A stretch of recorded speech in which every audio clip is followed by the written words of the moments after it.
Ok, thank you very much. So, je vais juste... je fais un petit rappel pour les nombreux participants qui crèvent d'envie de poser des questions. Pensez bien à prendre le micro parce qu'en fait, il y a pas mal de personnes qui sont en visio et sinon, ils ne vous entendent pas.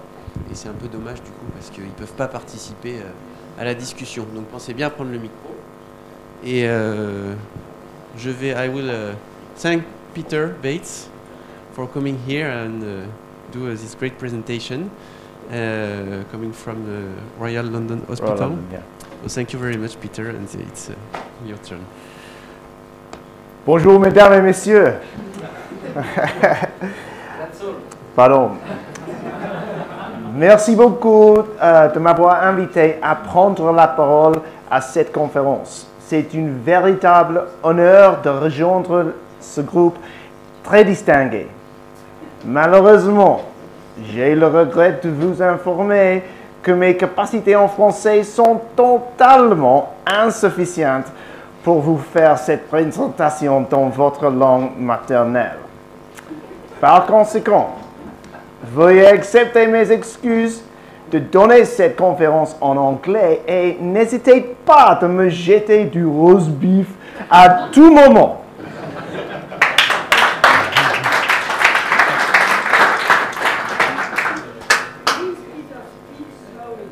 I will. Always slowly. Always slowly.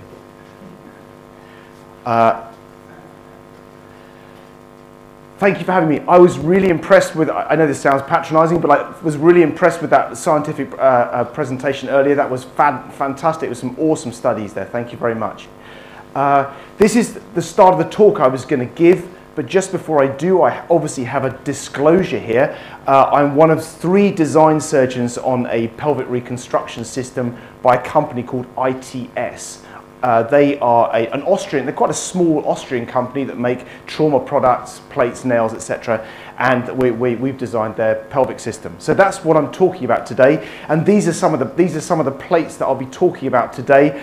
We've got these, bottom right, we've got some posterior ones that have been around for quite a long time, but we've also now developed these anterior ones, which were what I was going to talk about today more. But just before I go there, I'm going to talk more about just a very quick history lesson. I'll move forwards because it's bothering the feedback. A very quick history lesson. Ignore the writing in red. That's just it's marketing material. But there were basically 2 big developments in pelvic kit, plates, instruments, etc. One was back in 2000 when Matter took Luternel's knowledge, took everything he'd learned from Luternel and tried to put it into that Stryker system. And then about 13 years later, Pierre Guy and Claude Sagy and a bunch of others started developing the Stryker Pro set, which a lot of the people in this room will now use. And there was a change over that time. So not only were they making the stuff a bit better, they were accommodating for a change in practice in the community that we have all seen. A lot of the talks today were about stopper, iliostopper, and the change in pelvic practice over time, which has been very much moving from old-fashioned ilioinguinal to stopper AIP. Not exclusively, but a lot more people are doing this now than this. And young surgeons, they don't want to learn this, they want to learn this.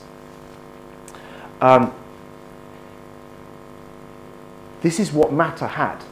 These are the instruments and plates that Matter had when he did his stuff. And when he did that massive retrospective study of 810 patients, he was using that kit. And he reported at 20 years, he reported almost 80% survival of all comers, all operatively treated acetabular fractures.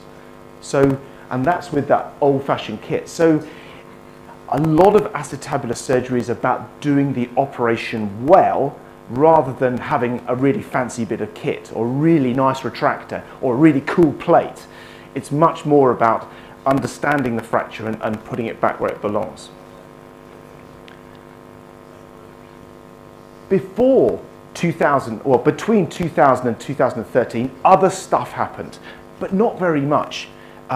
There's this clamp was developed. This was actually developed by Zimmer Biomet, of all companies. They didn't have much of a pelvic set, but they invented this clamp, or someone did, which a lot of pelvic surgeons say is their favorite clamp. Chip Rout in Houston uses it. He calls it the Gooseneck Clamp. It's got those 4 tines, which are quite good, and they dig into the bone quite nicely, and they sit over a screw head quite well as well. So it's a really good clamp. There's the Collinear Clamp, which a lot of people like to use, although I have to say the Collinear is very powerful, and it's very good through a middle window. So you can imagine here, you're using that through a middle window of an ilioinguinal, but putting this in through a stopper approach, you can do it, I have done it, but it's really technically very difficult. So this looks really cool, but that is very hard to do in stopper.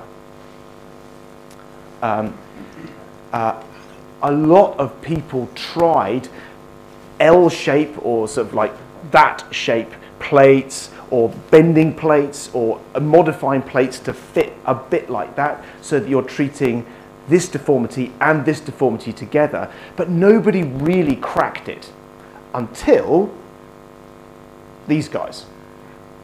And of course, most of you, everyone, we've got it outside in the waiting room if anyone's not familiar with it. But this was, a huge step forward in pelvic and acetabular surgery. They copied a lot of stuff, as you would. They copied this clamp in a lot of their stuff, and they even copied the little 4-prong thing because it's a really good idea. So they took good ideas from various places and put them into their stuff. They came up with some nice retractors, but I think of all the things that the Striker Pro is famous for, the suprapectineal plate is the one thing that surgeons feel kind of revolutionized the operation. It sort of made a difficult operation much easier. Why? Because all you have to do is put a screw in here, put a ball spike in here, and push, and it kind of reduces the fracture. Not completely, but it really brings order from chaos. And so, having done that, you can then put some screws in, wallop, done. And so it kind of made acetabular fracture surgery much easier compared to how it used to be, where it's like, get in, there's blood everywhere, and you get a clamp in, and now the clamp's in, and you can't get the screws in, oh my God. So I think and that's fine. The problem, though, is that in anteriorly displaced acetabular fractures, here's your femoral head, here is your quadrilateral surface, and here is your anterior column. So, and the head explodes out like this. And so you get 2 deformities. You get medialization, and you get, let's call it anteriorization. Goes anterior, goes medial. So as an acetabular surgeon, you've got 2 deformities to deal with from the front. You've got to lateralize it, and you've got to get this down as well. Doing that with one plate coming in, like an L-shaped plate coming like this, is okay, but the trouble is, as soon as you put in a screw here, you can't lateralize it anymore. As soon as you put in a screw here, you can't sink it down anymore because the thing is L-shaped and quite stiff because it's made of stainless steel. So you often see, with suprapectineal plates, you often see a bit of a gap coming on there where you pushed with the ball spike. You did push, you really fucking pushed, but then you got fed up and said, okay, I've pushed enough, now I'm going to put a screw in here. And then that's the end of that, because as soon as the screw is in here, in the anterior side, you cannot push anymore. The pushing is over. There's nothing more to be done. Whereas sometimes plates and screws can work. You can keep tightening the screws. If you're working on the inside, you can keep tightening, and you can slowly push against a quadrilateral plate and get more reduction there. So I think screws can be more powerful than a ball spike pusher sometimes. So I think that is sometimes the limitation of the suprapectineal plate, is that people hope it's going to do the whole operation for them, and it doesn't. Sometimes it does, but sometimes it doesn't, particularly in young patients, where I think you have to treat these two deformities as separate entities. You treat this one and you treat this one, or you do this one and then this one, but you don't do them together. Okay, there's history lesson over. I'm going to talk about what we've done and how we kind of got there and what the thinking was, and then I'll show you some cases. So these are the plates that we've come up with, and I was just going to walk you through those one by one. I started with this one because usually this is where I would, in any normal acetabular fracture, being someone who uses stopper, this is the first plate that I put on. This is where I always start. I generally don't start on the anterior surface, I start medially, just because that's what I do, but it doesn't mean you have to do that. This is it, and my previous practice was to use like a 5-hole or a 6-hole plate, and it would go from here, and it would go zonk like that. And you'd use that as a buttress plate. And I'll show you one of those in a minute. But often the quadrilateral surface isn't very good quality, and so one plate coming here, if it works, that's great, but if it doesn't work, now you're screwed, because the only good bone in an older patient is right there. That's the only good bone. From there to there. This is not great. So if you really want to get that buttress coming on, you need fixation up here, but good surface area down here. So this is just a little video. I'll commentate through it. It does. This may go terribly wrong. I'm just going to turn the. Bang. Let's try it. Okay. So this is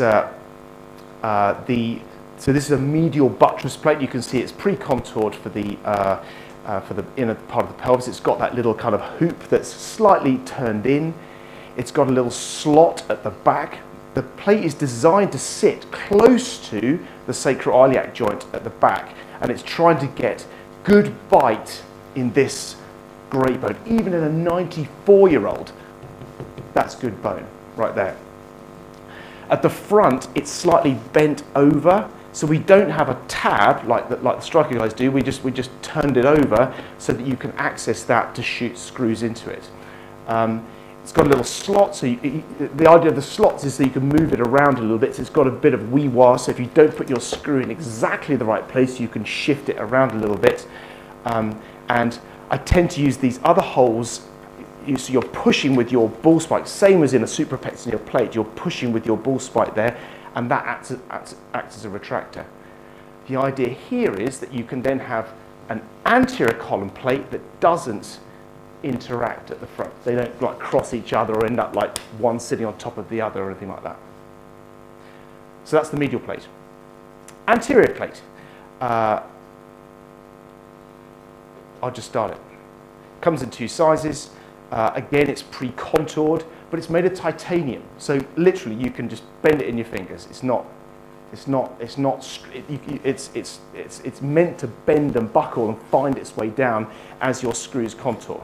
And that's where it sits. I tend to go for that as my first screw down here. So you anchor it either with a K-wire or a screw anteriorly, and then you're going forward. You can then go for a slot at the top, which gives you a little bit of wee-wah. I don't always use that, but sometimes.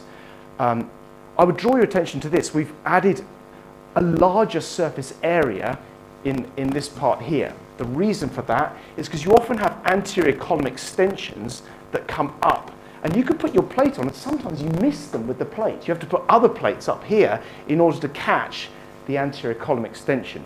Also, those screws allow you to shoot screws either down into the notch or down into the posterior column as posterior column screws. So it gives you more options in terms of catching that good bone around the notch.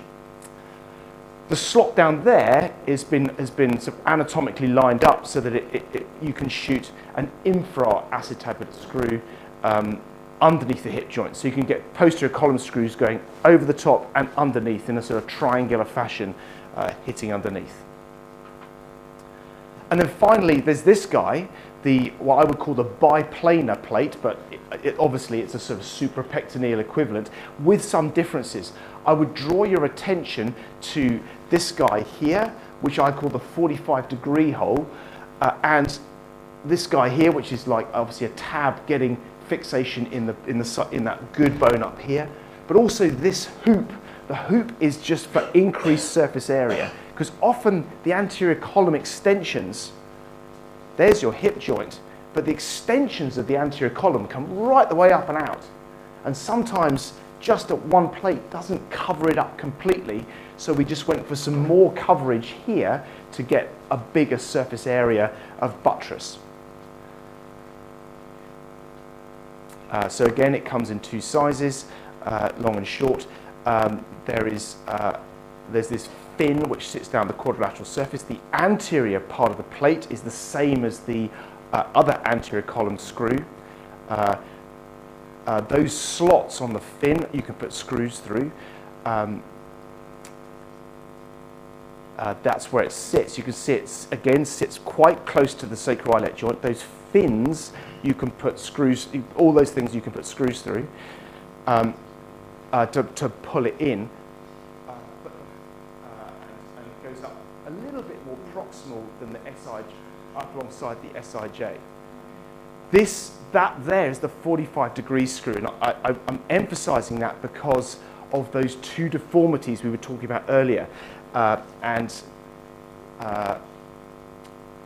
What we're trying to do trying to correct two deformities at once, by bringing it in at 45 degrees, you are effectively doing this and doing this at the same time. I'm kind of surprised the striker guys didn't do that as well, because it would seem logical to bring, if you want your plate to go like that, then why not have a screw going in that direction, was the logic. And actually, so that tends to be our first screw, which brings the plate down. It kind of pre-tensions it, both against the quadrilateral surface and against the anterior column. It's not reduced yet, but it kind of drives it in the right direction. And then as you put other screws in, you can tighten that one as well, so it kind of like brings it down sequentially.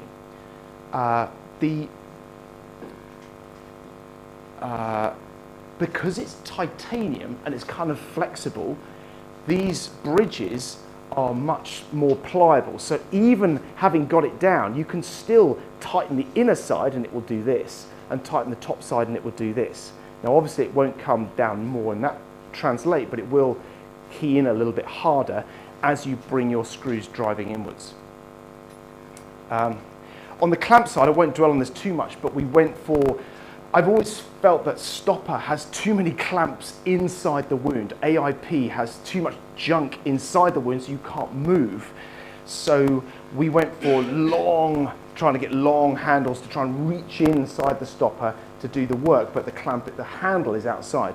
We also went for a universal attachment so that you can fit any of these onto that. So reaching in with the long arms of the clamp, with the clamp itself outside, and it also works really nicely for SIJs and symphysis. So I'll talk about that in a minute. There's also this posterior wall clamp, which I'll talk to you about in a minute as well. I think it's really important when you're talking about new fancy stuff to go back to Joel Matter and say there are sometimes you don't need a fancy plate. You really don't.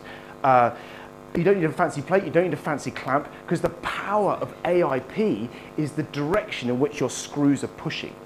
So here you can just see we're putting in screws. This is just a 5-hole plate. There's nothing fancy going on here at all. But you can see you go from a really displaced position there with an incongruent joint as it comes down, and you push your screws in, and it's just a fucking pleasure putting that guy in. And there's nothing fancy there at all. So I think it's important to remember that plates don't, plates themselves, fancy plates aren't all you need. I'm going to walk you through a case where we used a biplanar plate. This is an older patient, 78-year-old, but he was a super fit 78-year-old. He went skiing every year in France. I don't know if he was in your series or not. He's on his bike every day. He's super fit. He's one of these 78-year-olds that's biologically about 50. And he comes in with, he falls off his pedestrian versus car, and he's got a big dome impaction. You can see here, although the anterior column has gone here, and you can see this whole bit of dome here should be there, and it's been shoved up to there. It doesn't look too bad when you first see it, but if you leave him there, that will turn to arthritis quite quickly because he's incongruent. It's ACPH style. Okay, so here's our surgery. I'm just going to walk you through this. So we pulled his head out, and now we're getting on top of that dome impaction. You can actually see the impaction through your AIP. You can see that fragment, and you can see that it's kind of miles away from the head. And you can also, if you look carefully, you can see that guy where this dude belongs. So I put a cob through on top of it. Actually, something that I've started doing is because you put your cob in, pulling the cob down can be difficult. So sometimes what I do is I put something onto the cob. So one guy goes in with the cob and holds it there. Another person comes in with this, which is we call it a Bristow, but it's basically a big chisel, and you hit the cob. So you doof, doof, doof, doof, and it's quite a controlled way of knocking down, doof, doof, doof, doof, knocking down the dome impaction. So there we go, knock, knock, knock, knock, knock, until we're happy that we've got it, and then we can put our plate on. And you can see we've put a 45-degree screw on, which has brought the plate on nicely. Still not there quite yet though, is it? Still got a bit of work to do. But that's kind of done the first bit, and you can see that bend on this, because obviously we're really tightening that up. And then by we're happy with our dome impaction, so now we can put our other screws in. So screw number 2 for me is always going to be that guy there, as we try and lateralize our quadrilateral surface. So that's now push that across, and now we can start putting anterior screws in to fix the dome impaction. So that's what he gets, and then I just couldn't help myself. So we shot an infracetabular screw as well, and then I couldn't help myself, so I put some Cerementin over the top to just hopefully this be his definitive treatment. So that's just Cerament, just bone cement that went off. So there he is. That's the post-op appearance, and you can see that fin is here's your greater sciatic notch, just there, and there's the fin pushing back. That's the 45-degree screw, and that's your killer screw in the sciatic buttress. That is the one that gets all the bite.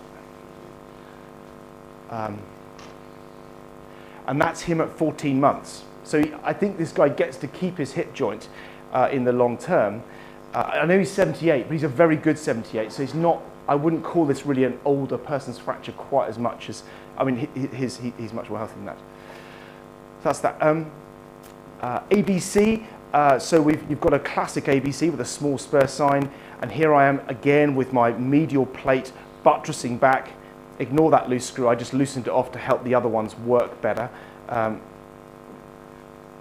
Sometimes, if you tighten this one up too much, really give it some, without putting any other screws in, it kind of hurts you a bit. It's easier, it's better to put this one in loose, and then do the buttress, and then at the end you can send him down. So we put that on, and then we put anterior column plate on. One thing people who've done a lot of acetabular surgery will know that you often get a split between the posterior column, which is with the quadrilateral surface, and the anterior column. The two. So if you're looking for inside your stopper, you see a split going across between the anterior column and the posterior column. It's kind of like a gap, and you've got to try and close that gap up. And that's sometimes not, that's when a collinear clamp can be quite powerful. Everyone's got a different technique for using it, but this clamp is quite nice because you can park it on screw heads because it's got those 4 kind of like little tines. You can park it on a screw head and clamp one plate towards the other kind of thing and squeeze the two together like that. So that came together nicely, and that is, and so yeah, I was squeezing hard there, and that's his post-op. And you can see again this plate is sitting. This is actually the older version of this plate, but basically there's your grotiostatic notch, and he's sitting nicely down the posterior column. And that's him. I haven't got long-term follow-up on this guy. That's at 4 months. You can see that there is a small step here, and I wonder whether that's going to be a problem in the future.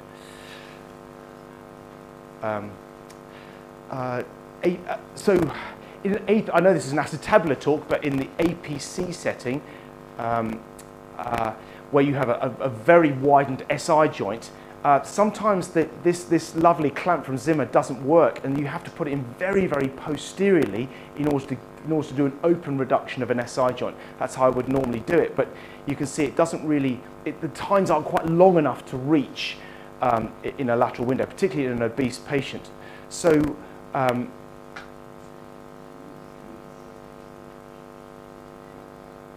see if this works. There we go. So this is the new clamp, and again you can see the tines because the tines are much longer. It's very much easier to put in on that SI joint. It's actually, you can actually do it fairly minimally invasively. The thing about this clamp is it looks gigantic, and it is, but you can assemble the two tines separately. So one tine, as in this arm here, can be put in as just the arm, and this arm can go in a separate, and then once they're both in, then you can connect the handle. So by doing that, it makes often getting the whole clamp over a fracture all at once, getting the two tines in exactly the right place is one move is very difficult. Whereas if you just take one tine and go, that wants to go there, bang, this one wants to go there, bang, hold those, and then you put the handle on, click, now your tines are optimally placed so you can squeeze. That's the idea there. So you can see here we've got there's an open sacroiliac joint, wide open, proper APC3 that we've used that device on. I mean, there's nothing really to see here other than it worked. And we always remember in APC3 where you've got an open SI joint on one side, always check the other side, because it might be an LC3 that you kind of haven't clocked. Yeah, so always screen the other SIJ whenever you're dealing. It's very easy to get preoccupied by the injured wide open SIJ. The other one may be damaged as well. And then obviously the screw goes across and you get a nice reduction. But that goes in through a fairly small lateral window.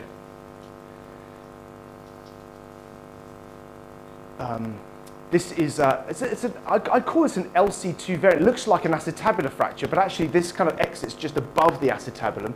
So you've kind of got a symphyseal disruption, and you've got a fracture going up into the ilium and around into the notch.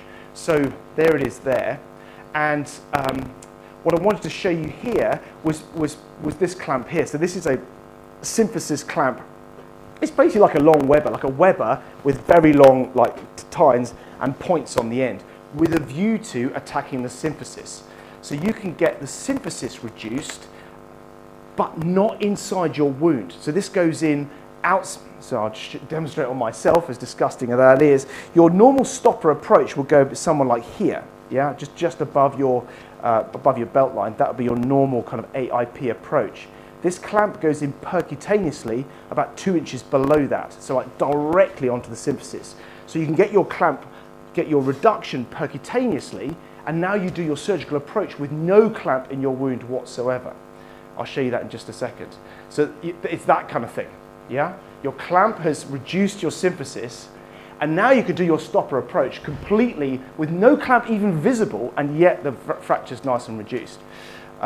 It doesn't look perfectly reduced there because the back's not perfectly reduced yet. So give me time. I'll just go and reduce that quickly. So we use I used a bone hook here and a clamp, and we took really good care of his sciatic nerve. And so we lagged that, and then we've got to do some fine tuning here now. So I can take that K-wire out, use my clamp outside of the thing, but because the clamp is outside of your surgical field, you can then fine-tune it very, very easily with I've used a Farabuff there, but there's lots of fine tuning you can do in your surgical approach because there's room to move. When you've got more than one clamp in your primary stopper window, it's like, oh my God, there's so much clutter, there's no room for, you know, for the primary surgeon. And that's how he ended up. Last one, I know you're bored. APC with a posterior wall displacement. This is something that often happens when you have a primarily anterior problem, but there's also a cheeky posterior wall that you've got to like, oh, what am I going to do with that?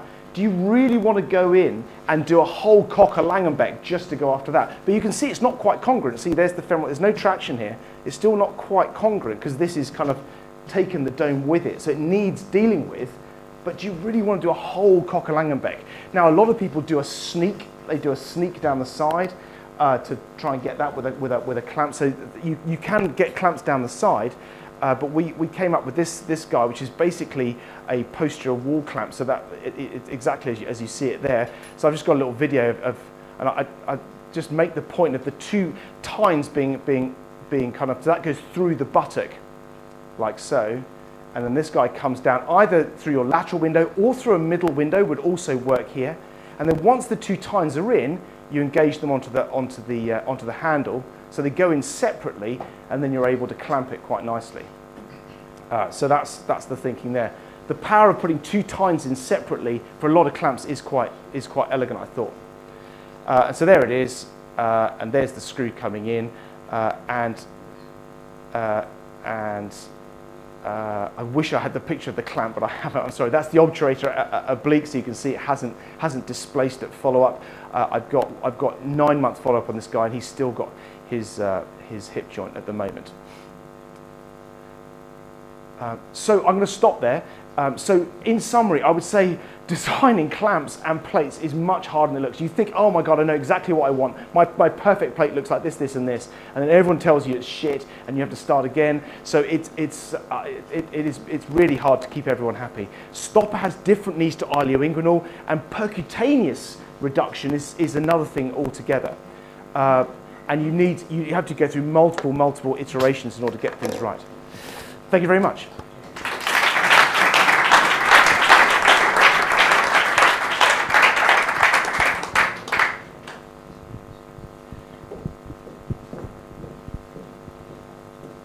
Thank you, Peter, for that very vivid communication. That's really nice to see how you manage this fracture.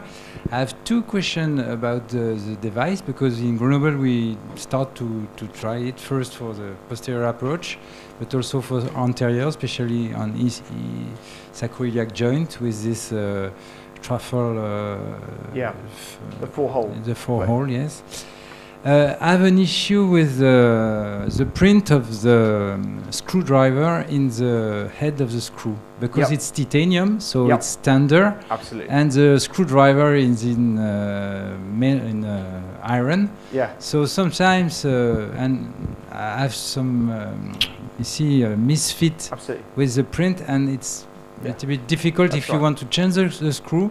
You saw some screws who are flexible, but that's my first question. So one of the so we wanted a titanium plate because the titanium like molds itself and contours nicely. You can bend it. It's like it's just strong enough but not too stiff, and it sits on acetabular fractures very nicely. The downside of titanium is the screws. The screw head, or the hex into which the screwdriver goes, isn't as strong as stainless steel. So the first generation, which is what you're using, would go in, and once you got tight, it would go, and it would rip through, and you go, ah, fuck.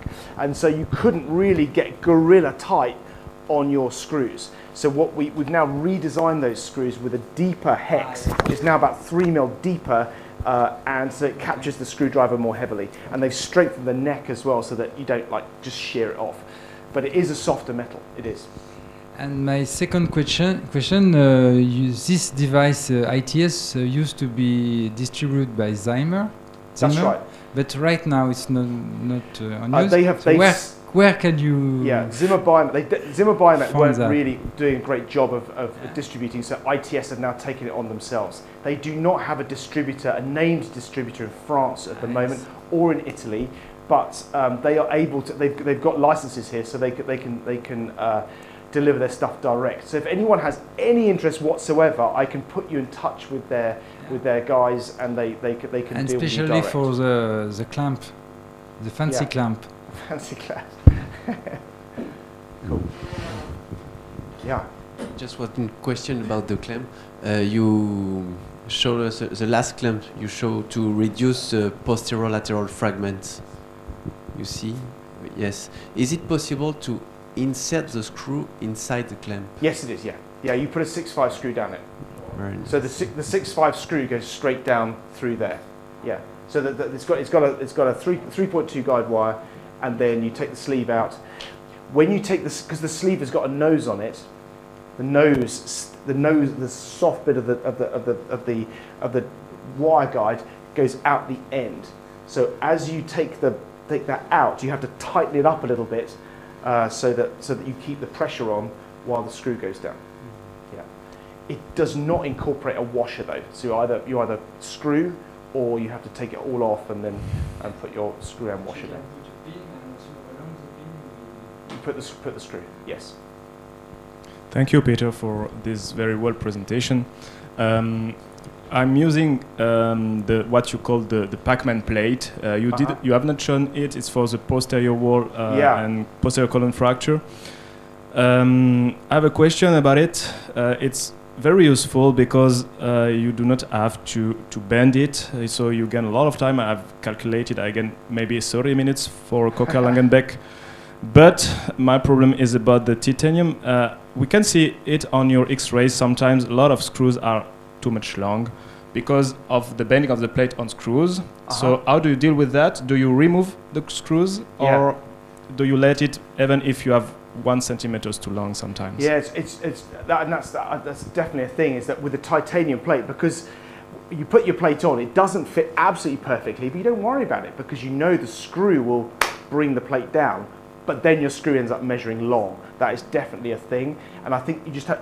The trouble is though, you've got to put it at that length to begin with anyway, in order to bring the plate down. Otherwise, it won't grip enough. So I usually the first screw that I end up bringing the plate down with, I put the others in, and then I take him out and replace it. Usually, but yeah, it is a thing. And last but not least, it's a very clever system. We can see that it was. Adapted for surgeons. Usually we have a plate and we try to have some tricks to deal with the plate, and that's not this system. The plate is made for us. It means we have a lot of tricks to put the wires and move the plate around the wires. For example, the anterior column plate on upper side right, sometimes we have to put another plate to deal with the anterior column, and then the sophos quadrilateral plate, and we see that it's very, very clever system, and we can earn a lot of time, I think, with the system. So thank you very much. Great.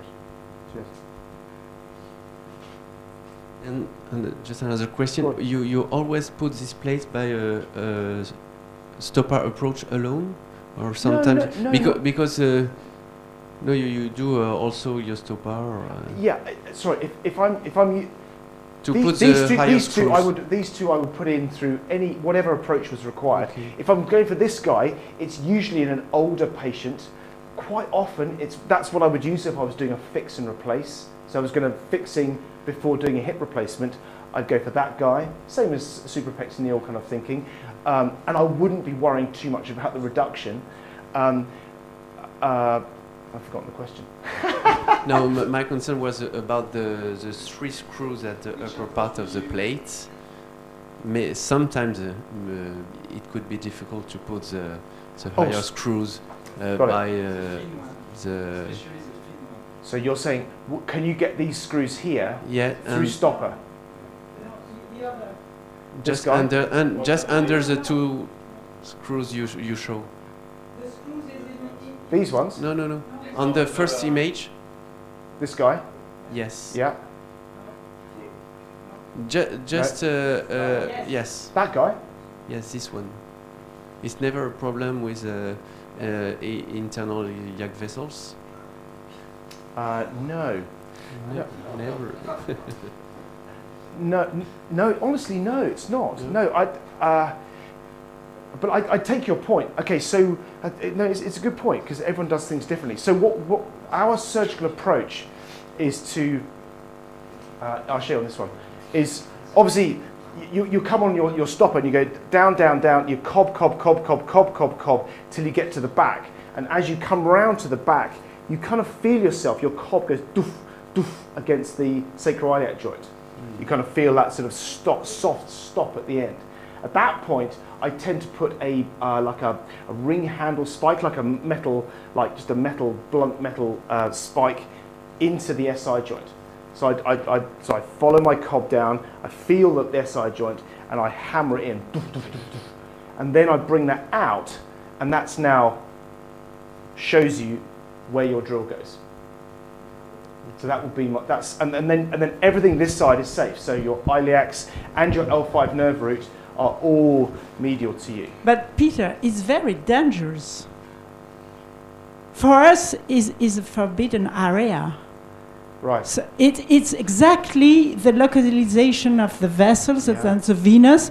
And so if you have a lesion of your venous at this place, it's horrible. You have good vascular surgeon and good surrenal.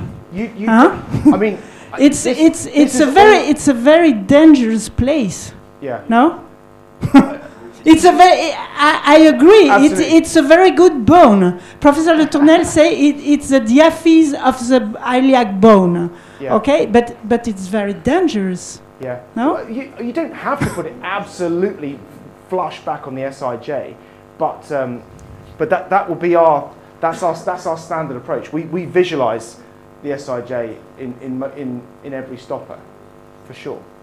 Yeah. So obviously it's the the forbidden fruit, as you put it, that's most appealing to us. But I'm not saying I've never had a venous bleed at the back. I definitely have. We're scared. Try it. Try it. Try it. Tried it. It didn't go well. Any other questions?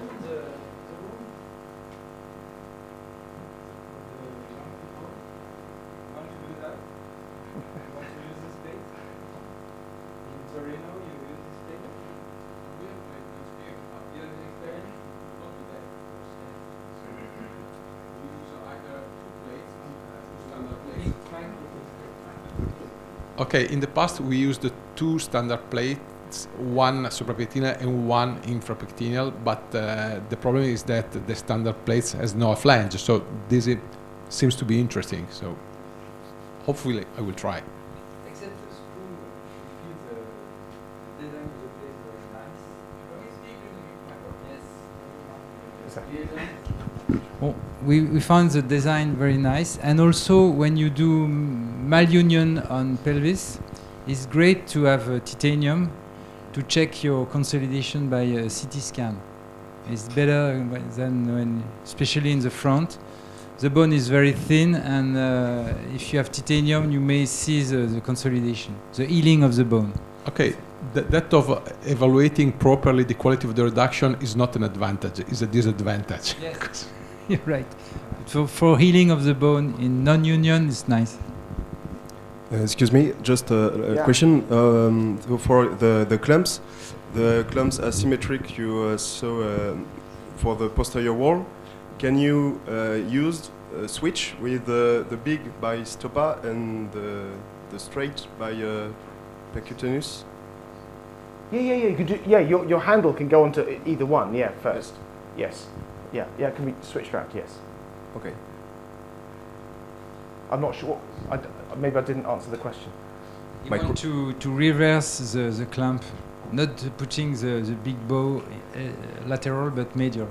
So you just do the reverse side. No, you wouldn't do that. No, it would never fit. It would never fit. You'd go. Oh yeah.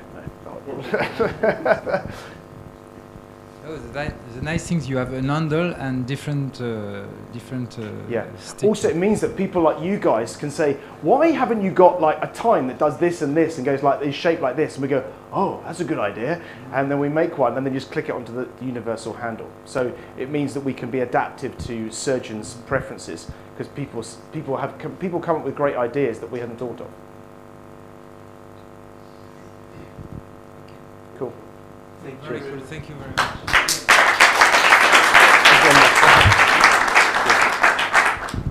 Are you still using inguinal approach with your plates? Yeah. And have you seen if you use less inguinal approach? Oh, good question. I use ilioinguinal for a very specific reason. Ilioinguinal is very powerful. The middle window of an ilioinguinal is very powerful to get transverse fractures over the front of the acetabulum. So if you've got a transverse, like for example, a transverse fracture, which is minimally displaced posteriorly, but displaced anteriorly, you can get to that through a stopper, but reducing this bit here can be really, really difficult through AIP. Whereas through a middle window, it's like right there and very, very easy to do. So for transverse fractures over the front of the acetabulum, I use a middle window and it's really, really good.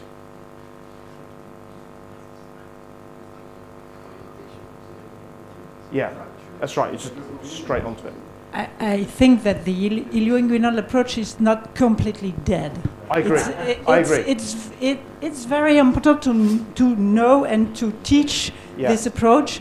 I think it's very, very efficacious. Yeah, effective. Effective. Yeah. Some case for some case. Yeah. Diminished but not dead. Yes. We are okay. Great. Thank you. Okay. Very good point. Thank you again.